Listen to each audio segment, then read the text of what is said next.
আসসালামু আলাইকুম, আমি নাইম দক্ষিণ কোরিয়া থেকে। দর্শক, গভীর রাতে আপনাদেরকে একটা সুসংবাদ দিতে আসছি। এই মুহূর্তে আপনারা জানেন যে ইসরায়েলের প্রধানমন্ত্রী নিহু ওয়ান কাইন্ড অফ মাইনকার চিপায় আটকে গেছে।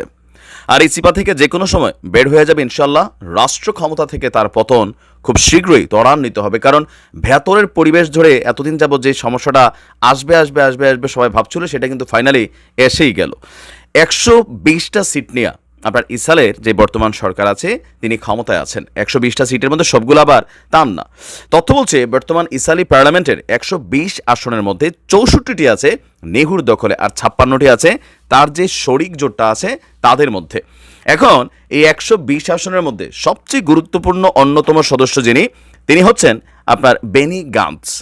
এখন যুদ্ধকালীন যে জরুরি মন্ত্রিসভা তৈরি করা হয়েছিল নেহু যুদ্ধ চালানোর জন্য, যে মন্ত্রিসভা কইরা আপনার যুদ্ধ পরিচালনা করছে, সেই যুদ্ধকালীন পরিচালনার কমিটির খুবই গুরুত্বপূর্ণ একজন সদস্য হচ্ছে বেনি গান্টজ।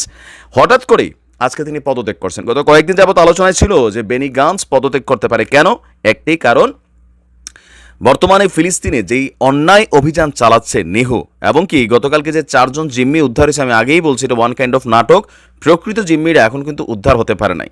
দেশের ভিতরে ক্রমবর্ধমান চাপ, সরকারের জনপ্রিয়তা ধসের কারণে জোট সরকারের মধ্যে যুদ্ধকালীন যে ডিসিশনগুলো সেগুলো নেহু এককভাবে নেয়। আর এটা নিয়ে দীর্ঘদিন যাবৎ আপনার এই যুদ্ধকে কি বলে যে একটা যুদ্ধবিরতি চুক্তি বাস্তবায়ন করার জন্য বীরদের সাথে একটা চুক্তিতে যাওয়ার জন্য শরিকদের মধ্যে সবচেয়ে বেশি চাপ প্রয়োগ করছিল এই বেনি গান্টজ। কিন্তু নেহু তার মন মতো পশ্চিমাদের প্রেসক্রিপশনে যে অভিযান চালাচ্ছে, এটার একটা রেজাল্ট হিসেবে আজকে বেনি গান্টজ তিনি পদত্যাগ করে বসছেন।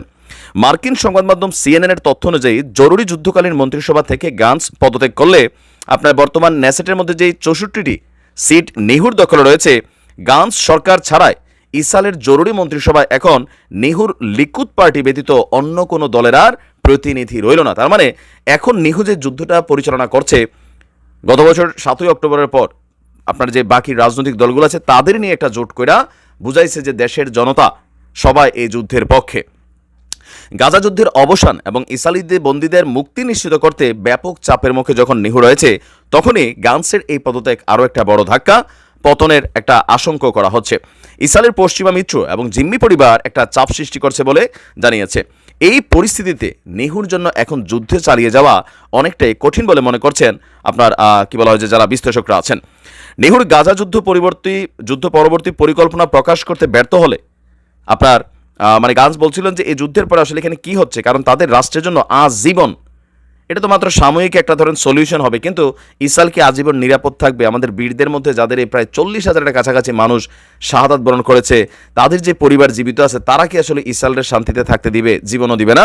এটা ভালো করে যারা কি বলা হয় যে আমার মনে হয় আর কি যারা একটু বিচক্ষণ মানুষ তারা বোঝেন। গান্টজ বলছিলেন যে নেহু আমাদের প্রকৃত বিজয়ের দিকে অগ্রসর হতে বাধা দিচ্ছেন, এই কারণে আমরা আজ জরুরি সরকার ছেড়ে যাচ্ছি। এই সময় তিনি আগাম নির্বাচনেরও দাবি তালান। গান্টজ বলছে এমন একটি নির্বাচন হওয়া উচিত যা এমন একটি সরকার গঠন করবে যেই সরকার জনগণের আস্থা অর্জন এবং চ্যালেঞ্জ মোকাবেলা করতে সক্ষম হবে।